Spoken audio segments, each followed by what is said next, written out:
Well, we already have seen what is the image of a set, as being the set of images of all elements in that set. So, when we started with our set of fruits in our local supermarket, we chose a subset, and all those fruits in that set, our favorite fruits, are mapped into some label that is a subset of the codomain of that function. What we are going to do now is to do the reverse path. We start with the codomain of our function, and we are going to choose a subset of it. In other words, we are going to choose a subset of labels of the set of all labels, the codomain. With that subset of labels, now we ask what fruits are attached to those labels, meaning what is the subset of the domain whose elements are mapped into those labels. So, let's see now mathematically how to write this thing. Mathematically, if we denote the subset of the codomain as C, our set of favorite labels, then f minus 1 of C denotes the following set.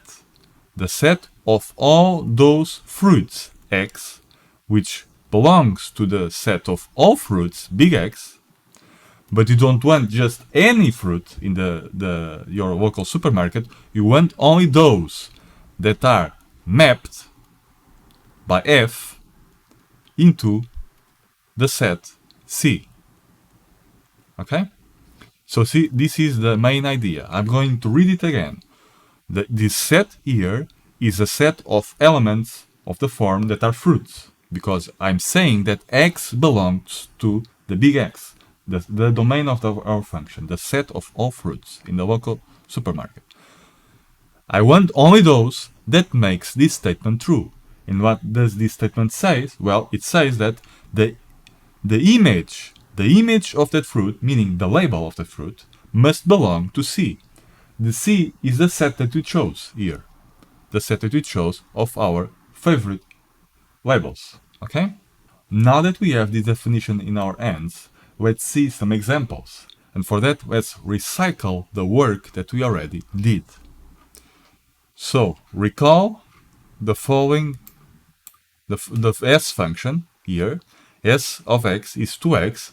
Our set A was minus 1, 0, 1, our subset of the domain, which is mapped into S of A, the image of A, which is minus 2, 0, and 2. Now, let's do the other way around. And let's specify the set big C, a subset of the codomain. Let's define it as being this one. So, minus 2, 0, and 2. Now, what is the preimage of this set? Well, let's see.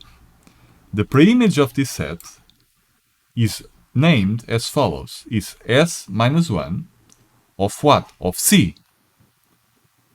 And by definition, this thing is the set of all fruits X living in X.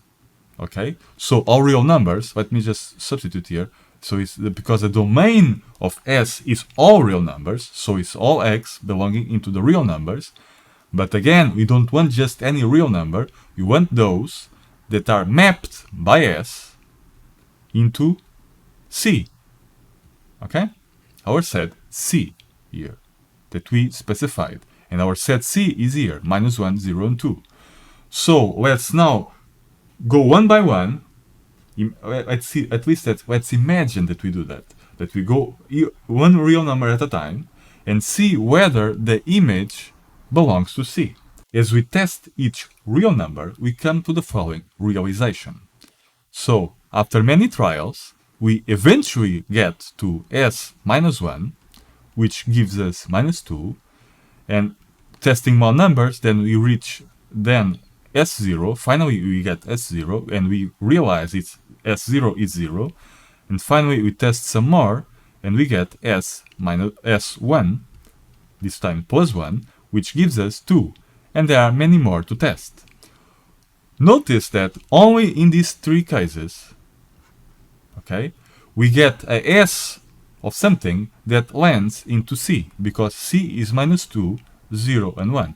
So, in conclusion, the only elements of the only real numbers, okay, the only elements in the domain that are in this set are those found here. So it's -1, 0, and 1, because only those are mapped into -2, 0, and 2, the elements of our C. Let's now see one more example. Here, the vertical line represents all real numbers, the codomain of our function S. Let's specify the subset of this real line as being from 3 to 5. So this is our set C. So C here is represented by this thing here. What is the preimage S-1 of that subset C? Well, it's all those x's, meaning all those elements in all real numbers that live on the horizontal line that are mapped into that C. But you see, that's easy. It's only those from 1.5 up to 2.5. So this thing is 1.5 up to 2.5. Okay, you see the idea? So far, in these two examples that I gave, we had it quite easy because our functions were one-to-one. So in these situations, every single time that you have the image of some set, then you automatically know that it's preimage. Let's now look more closely at the case when the function is not one-to-one. So let's visit our non-bijective function, our mountain f of x, given here, 1 minus x squared. Let's specify our set C as being this thing here. So the set C is from 3/4 up to 1. It is a subset, notice it is a subset of the range of our function f, which goes, recall, from -infinity up to 1. Okay, so we specify the set C. And now let's ask what is the preimage, so f-1, precisely of this C. Well, this example is trickier, okay, because our function is no longer one-to-one, so we need to look carefully at our function. So notice that all those elements from 0 up to 0.5 here are mapped into this set, okay? But not only those, also those from -0.5 up to 0. The preimage of our set C is given by all those elements from 0.5, excluding the 0.5, up to 0.5, excluding the 0.5.